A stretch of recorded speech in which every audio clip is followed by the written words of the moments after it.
Look, making mistakes sucks.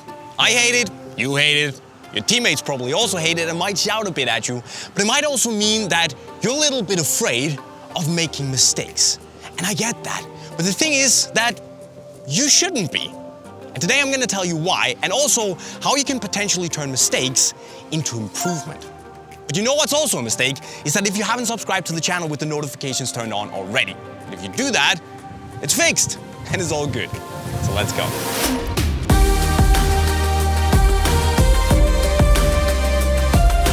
But of course, making mistakes in a football match isn't ideal. And in the perfect world, you would make no mistakes.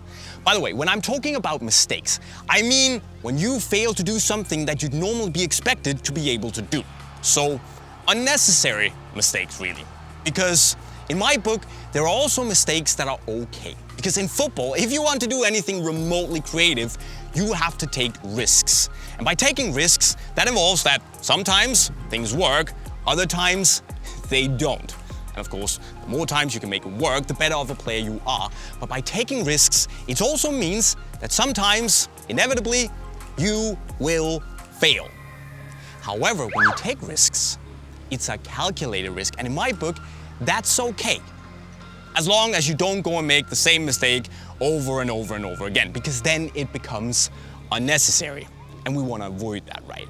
But the thing is that you shouldn't go out there being afraid of making mistakes, because if you try to play completely without risk because you hate making mistakes, you will become a passenger who play only to avoid making mistakes.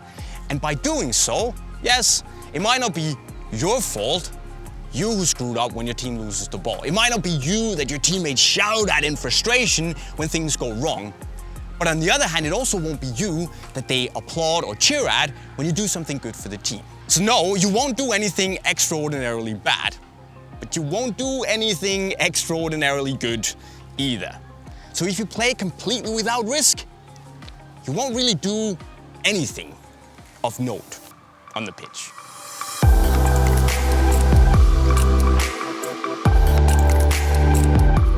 So, reality is that when you play football, mistakes will happen. And sadly, unlike FIFA, there's no rewind button that you can press. Yeah, it's rewind time.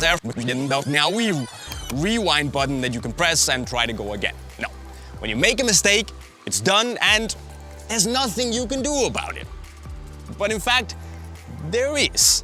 Because when you make a mistake, you have two choices.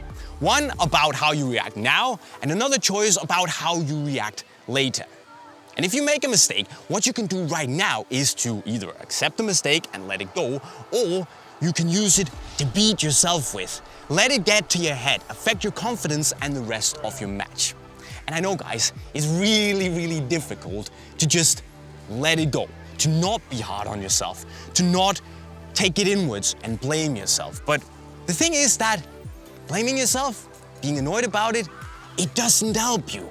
It just takes away your focus from the match itself. So try to let that initial disappointment go and instead focus on how you get the win next time you get the ball so you can get your head back in the game and bring your A game. So focusing on the mistakes doesn't help you. So why do it? But what's often even harder is what happens after the training session or the match. And that is when it's just you and your thoughts. Because you might be running everything back and the mistakes might be coming back to you and haunting you, gnawing at your self-confidence. And here, again, you have two options. You can accept and analyze the mistakes and learn from them, or you can keep beating yourself with them and letting them get to your self-confidence, knock you down, make you feel less worthy of playing football, and ultimately, in the worst case, affect your desire to go and play football next time because you are afraid of the uncertainty that making mistakes brings. And that really sucks. I don't believe it. That is why you fail. So again, guys, you need to be constructive about things. Why did you make the mistake? And how can you go and make sure that you don't make the mistake again next time you play? And I don't care how you do it. You can go and train more on your own, you can watch tutorials, or you can work on that very specific thing that you want to eliminate from your game. It's up to you. Just promise me that you go out there constructively, so you build up the confidence that next time you go and play, you'll do everything in your power to make sure that you play that little bit better. Look, you made a mistake, there's nothing you can do about it, but what you can do something about is how you use that mistake to move forward, okay?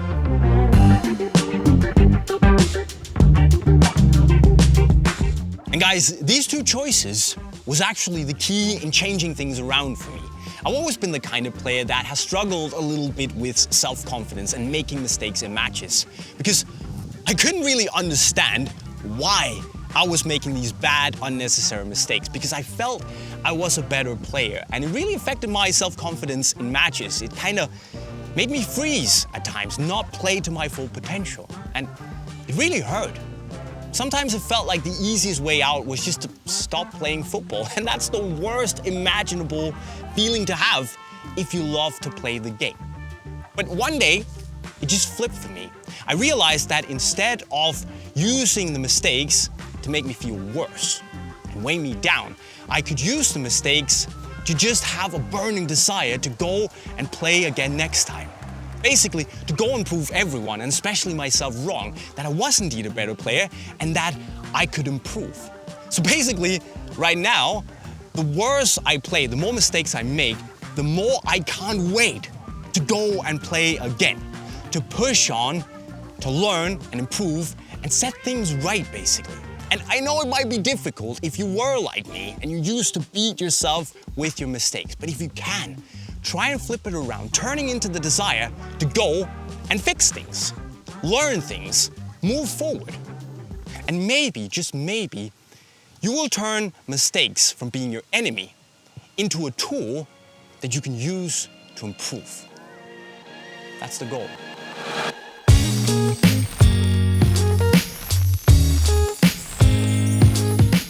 So guys, when you make mistakes, and you will, you have two choices to make. I know they're hard and you won't become a master of this overnight, but try to not let it affect you during the match. And also, after the match is done, try to be constructive about how you learn from the mistakes instead, okay? I know it's tough, but I hope that one day you can get rid of the fear of making mistakes and instead use all your energy to express yourself, be your best you on the pitch. But are there other ways to not fear making mistakes on the pitch? Let me know in the comment section right down below. And then of course also remember to go check out our store right over there if you need the latest boots or some fresh training gear to make you feel a little bit better on the pitch. And finally, if you want to improve more mentally as a footballer, check out the videos in the bottom of your screen as well. And with those words, guys, stay strong out there. You're great footballers, okay? I'll be signing off. Cheerio.